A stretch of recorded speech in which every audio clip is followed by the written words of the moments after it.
Polymer Clay TV is brought to you by Polymer Clay Productions. Today we're talking about Magic Glos UV Resin. It's a fantastic, interesting product. You can see that I'm outside, it's a sunny day, and I've set up my little props here, which are a couple of lawn chairs. I've got glitter and a needle tool, which I'll explain why you need that, and my bottle of Magic Glos. Now the first thing I'm going to do is open the bottle and use my needle tool to punch out. Usually there's a little blob that's stuck in the tip. So I'm squeezing some out onto a silicone pad, and it's the kind of pad for baking. And I've got a little glitter kind of stuck to the pad, which is fine because I'm going to mix glitter into it later. And as you can see, I had a tiny bit of trouble with that kind of hard plug inside kept getting stuck down in the tip. So I just kept my tool with me to keep pushing it out of the way. I want a sizable, a little bit bigger than a quarter, because I'm going to be embedding a flower into the middle of it.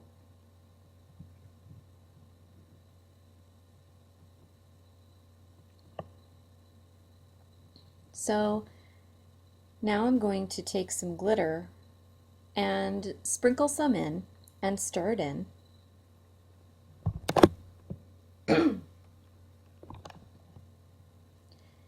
And that's just to give a little sparkle to my project. And then as I'm doing it, I'm going to spread this out because it likes to bead and dome. See, you can see it's dragging. It's already starting to cure from the sun.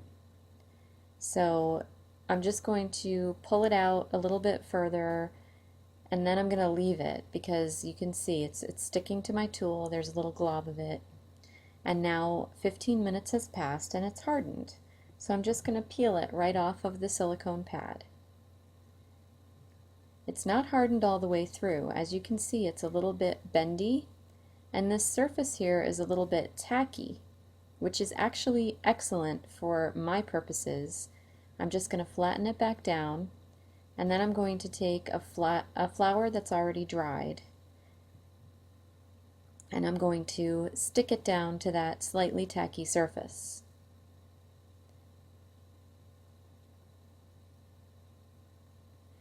And now it's face up because the glitter was in the back of the pendant. You could put it in the front if you want.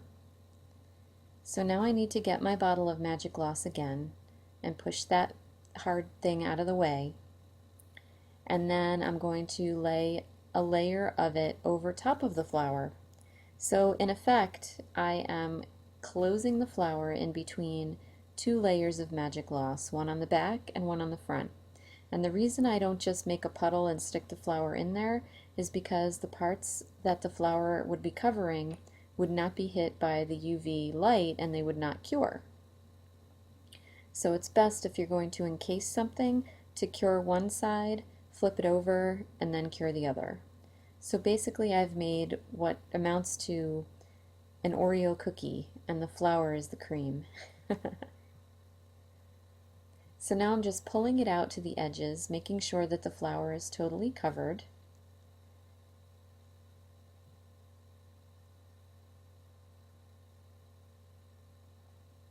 I have not had any trouble really with bubbles in this product, the same way you do with two-part resins that you have to stir. It doesn't get very many bubbles, and this cured just fine. There were a couple bubbles, but they popped. See, it's starting to cure. You can see that it's beading up on my needle tool, so I'm going to stop. And here it is, finished. It's great because now the flower is totally protected. It's completely waterproof. This is a resin product that's not going to break down in water. It's permanent. One of the more interesting things I discovered about this is that as it is curing, it's kind of bendable. So I was thinking maybe about trying to make a ring with it, like pouring it out, letting it cure part of the way, and then trying to bend it and let it set in a bent position. So I'll let you know how that goes. And then here is the first one I made. It's got a different kind of flower in it, and it's got a big coarse glitter that instead of stirring it in, I laid out a little thing of glitter, and I poured the puddle of resin right onto it, so it's kind of got a flatter look. And then I did the same thing. I sandwiched the flower in between the resin.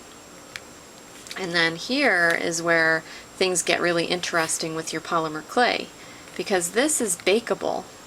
After it's fully cured, you can do any kind of clay things to this and bake it. So I put a little frame around this daisy and I baked it, and I put a hole in the top. So now this could function as a pendant or zipper pull or any other thing that you might want to do with it. And it's all, the clay is stuck to this resin, and it's like a little frame. So it's pretty cool. So enjoy the Magic Gloss. We really did like it, and we plan to try using it for some other things. This is kind of a low-level overview of what it can do, and we would love to hear any comments about what you've done with Magic Gloss. Thank you, Lisa, for sending us Magic Gloss to play with. This has been brought to you by polymerclaytv.com and craftedonline.com.